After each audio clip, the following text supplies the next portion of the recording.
Hello guys, इस वाली video में मैं अपना पर्सनल एक्सपीरियंस शेयर करूंगा कि मेरी सीजीपीए जो भी है, ठीक है, वो एक पर्टिकुलर लेवल से ऊपर कभी गई ही नहीं। चाहे कितना भी अच्छा पेपर हो जाए, कितना भी मैं मतलब पूरी न्यूमेरिकल अटेम्प्ट करके आ जाऊं, जो सेमेस्टर एग्जाम है उसमें पूरा का पूरा पेपर अटेम्प्ट करके चले जाऊं, एक लेवल से ऊपर कभी बढ़े ही नहीं। और मेरे जो साथ वाले हैं वो हमेशा वो कितना भी छोड़ के आ जाए पेपर, उनकी तो सीजीपीए एक पर्टिकुलर लेवल से ऊपर जानी ही है। तो बहुत मुझे अपने ऊपर गुस्सा आती थी कि ऐसे मैं क्या कर रहा हूँ कि मेरी इस कमी की वजह से मेरा अच्छा नहीं आ पा रही सीजीपी। लेकिन फिर मुझे एक बार पता चला और मैंने वो अगली फिर जो भी सेमेस्टर एग्जाम में उसमें अप्लाई किया, और भाई फिर सच में काफ़ी ज़्यादा उसमें सीजीपी में चेंज देखने को मिला। तो आपके भी साथ ऐसा हो रहा होगा, मुझे पता है कई लोगों के साथ, तो वो इस तरीके को अपना सकते हैं। तो वही मैं इस वाली वीडियो में बताऊंगा। देखो, जब मैं फर्स्ट ईयर में आया था, मैंने कॉलेज में एडमिशन लिया था, तो फर्स्ट ईयर में मेरी दोनों सेमेस्टर में 8 से ऊपर थी, 8 1 2 3 ऐसे करके थी। खैर, वो एमसीक्यू वगैरह उस टाइम पे पेपर हुआ था कोरोना के टाइम पे, तो उसे तो हटा दो खैर। लेकिन जब मैं सेकंड ईयर में आया और सेकंड ईयर से थर्ड ईयर तक मेरी एक सीजीपी एकदम फिक्स हो गई कि मतलब लगभग 8 से नीचे ही आती थी, ऊपर भी आ गई तो 8.1 8.2 बस इतनी। और जो मेरे साथ वाले हैं उनकी आती थी 8.4 5 6, ऊपर ही ऊपर ला देते वो। और मैं हमेशा उनसे पूछता था, भाई पेपर मेरा भी अच्छा गया यार, पेपर तुम्हारा भी अच्छा गया, मैंने भी पूरा साला पे मतलब अच्छा खासा लिखा था, डायग्राम वगैरह सब बनाए थे, न्यूमेरिकल में भी गलती नहीं है, फाइनल आंसर भी सेम ही है, तो मेरे क्यों कम नंबर आ गए भाई, मेरे क्यों कम नंबर आते? मैं हर बार पूछता था, वो पता नहीं ऐसे ही बोल देते, भाई तू अच्छा लिख के नहीं आया होगा ये वो। ठीक है, तो ये आपके साथ भी होता होगा।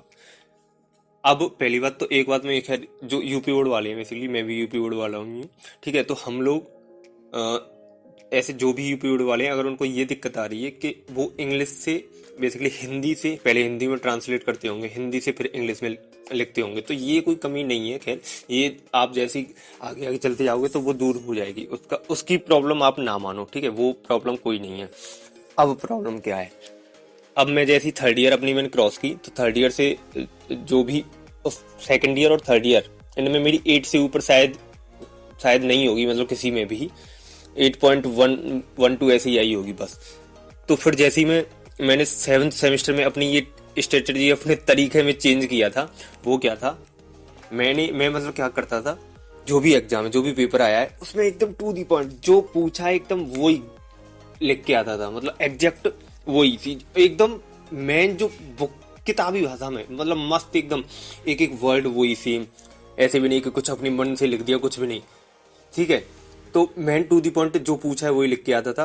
5 नंबर का कोई सवाल है तो उसमें आधा पेज भर दिया, 2 नंबर का कोई सवाल है तो उसमें 1 पेज भर दिया, 1.5 पेज भर दिया बस।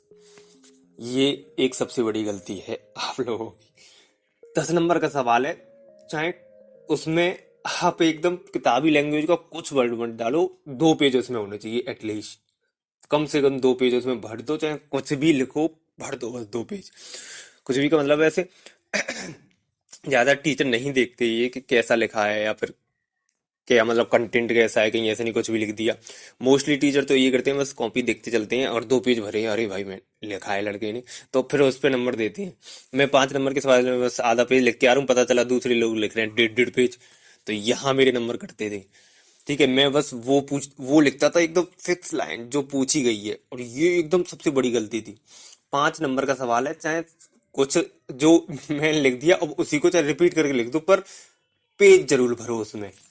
ये एकदम, ये वैसे गलत ही बात है, ये होना थोड़ी चाहिए कि भाई अब बताओ यार, मतलब मेन चीज लिखी है तो वो तो चेक नहीं हो रही, जो फालतू के तुम पेज भर रहे हो, वो शो कर रहे हो, शो ऑफ कर रहे हो, ये मैंने, अब हम क्या करें, जब दुनिया ये चाह रही है तो लो। फिर मैंने अगली मतलब सेमेस्टर में चेंज किया। मैंने कम से कम 5 5 नंबर का सवाल में 1 पेज 1.5 पेज खूब लिखा। फिर उसके बाद 10 10 नंबर के सवाल में एक में मैंने 4 पेज भरे, और उस वाली सब्जेक्ट में मेरे नंबर आए थे, जैसे मैंने मैक्सिमम पेज भरे थे, उसमें आए थे 93। ठीक है, तो ये उसी बार मैंने चेंज देखने को मिला। एक तो ये कि 10 नंबर का सवाल है तो एटलीस्ट 2 पेज तो उसमें भर ही दो, चाहे मतलब शुरुआत से लिखते आ रहे हो पूरा। ठीक है, जैसी लास्ट वाला पेज आने लगे तो जो शुरुआत में कंटेंट लिखा था उसी को घुमा फिरा के लास्ट में लिख दो, 2 पेज भर दो उसमें। ठीक है, ऐसे ही 5 नंबर के सवाल में कम से कम 1 पेज तो भर ही दो। कोई कोई टीचर ही ऐसे होते हैं जो कि एक एक लाइन पढ़ते हैं भाई, नहीं तो फिर सब बाकी थोड़ा बहुत ही देखते हैं, फिर ले भाई पूरे नंबर ले। ये हो गया एक तो तरीका। ठीक है, तो एक तरीका ये कि पेज आपको देखनी है। दूसरा ये कि अगर डायग्राम का कोई क्वेश्चन है यहाँ पर कहीं से भी आपको डायग्राम उस क्वेश्चन में याद आ रहा है तो बना ही दो, और बना क्या दो, उससे आधा पेज तो उससे ही निपटा दो, आधा पेज उससे ही भर दो डायग्राम से ही। उसमें तीर बना बना के ये ले, ये वो रहा सेमीकंडक्टर, ये रहा वो लाइट इमिटिंग डायोड जो भी है, ठीक है। तो डायग्राम और ये सेमिस्टर, ये दो जरूर। तीसरी राइटिंग, राइटिंग एकदम ऐसे सजा सजा के ऐसे लिखो, क्योंकि कोई कोई जो मैडम वगैरह होती है, मैडम जी वगैरह, ठीक है, वो ज्यादातर राइटिंग पर ही फोकस करती हैं। ऐसे अभी हमारी एक सब्जेक्ट थी तो उसमें उन्होंने खुद बोला था तुम्हारी राइटिंग बहुत खराब है, इसलिए मैंने नंबर काट लिए हैं बीच बीच में। मतलब मेरी तो अच्छी है, दूसरों से बोला था, ठीक है। तो राइटिंग तो खैर मेरी अच्छी है, ठीक। अब राइटिंग में भी यही होता है, शुरुआत में अच्छी अच्छी सजा सजा के लिखते हो, पर बाद में आते आते एकदम फिर घोड़ा राइटिंग हो जाती है आपकी भी। तो राइटिंग पर भी थोड़ा फोकस करना है, क्योंकि राइटिंग होगी, पेज भरे होंगे तो फिर नंबर ही नंबर मिलते हैं फिर। तो ये तीन चीज मैंने बताई है। फिर मैंने अब ये मैं सबसे बड़ी गलती है मेरी कि ये मैं लास्ट में आके मुझे पता चला ये सब चीज करते हैं। अब मुझे अब पता चल रहा है ये टॉपर वॉपर लोग कैसे नंबर लाते हैं इतने। तो फिर मैंने जब अपना 7th सेमेस्टर का एग्जाम दिया, फिर भाई एक भी सब्जेक्ट में मेरी 80 से नीचे नहीं आई, और उस बार सीजीपीए मेरी आई 8.83, अब तक की सबसे हाईएस्ट। लेकिन अब फाइनल ईयर में आके अब ये सब पता चला मुझे अब क्या है अब। लेकिन अब इस बार तो आ गई 8.83, अब एक और सेमेस्टर है, अब मैं इतना लिखूंगा उसमें पूरा, ले पूरी कॉपी ही भर डालूंगा पूरी। पर ये मतलब पढ़ के तो जाना है, ऐसा थोड़ी है कि कुछ भी लिख रहे हो बिल्कुल, मतलब पहले क्वेश्चन में भी वही लिख दिया, दूसरे में भी वही लिख दिया, ऐसे नहीं। पढ़ के तो जाना ही है। खैर ये है बस लंबे से उसको कैसे एक्सपेंड फॉर्म में लिख सकते हो, एक्सपेंड करके कैसे लिख सकते हो उसी चीज को, डायग्राम वगैरह बना के जगह भर दो उसमें, यही चीज है फिर।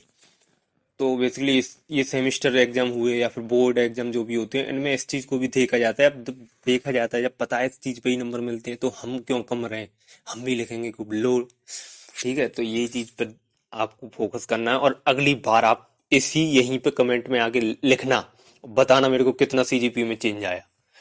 तो इस वाली वीडियो में इतना ही, मिलते हैं नेक्स्ट वीडियो में।